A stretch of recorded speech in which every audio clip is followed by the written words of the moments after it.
রাত্রিরে ঘুম পাচ্ছে না, বসে বসে মোবাইল ঘাঁটছিলাম। মোবাইল ঘাঁটতে ঘাঁটতে একটা কথা মনে পড়লো, ভাবলাম তোমাদের সাথেও শেয়ার করি। আমি অনেক বড় লোক, অনেক বড় লোক, মানে অনেক কি বড় না, ঠিক আছে।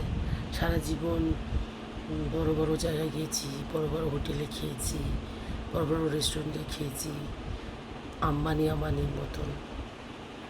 তো লাস্ট যাত্রা শ্মশানেই পড়তে হবে, লাস্ট যাত্রাটা শ্মশানেই পড়তে হবে। সেই আগুনে ঝলসবে আমাদের বডিটা, নিজেদের লোক আমাদেরকে জ্বালাবে, নিজেদের লোক, তার আপন লোক তাকে জ্বালাবে এবং জ্বলতে হবে।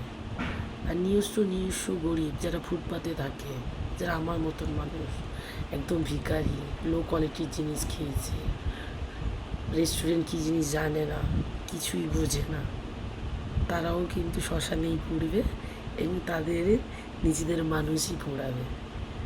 ঠিক বললাম কি ভুল বললাম? শুয়ে ওটাই ভাবছিলাম আমি।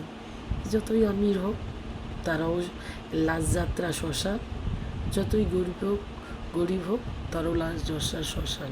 কিন্তু আমার করে কী লাভ? এত কামিয়ে কী লাভ? তাই তো, যে রোজগার করে সে ইউজ করতে পারে না, এটাই বাস্তব জীবন। কেমন লাগলো কথাটা? ভালো লাগলো? ভালো লাগলে কমেন্টে জানাবেন কিন্তু।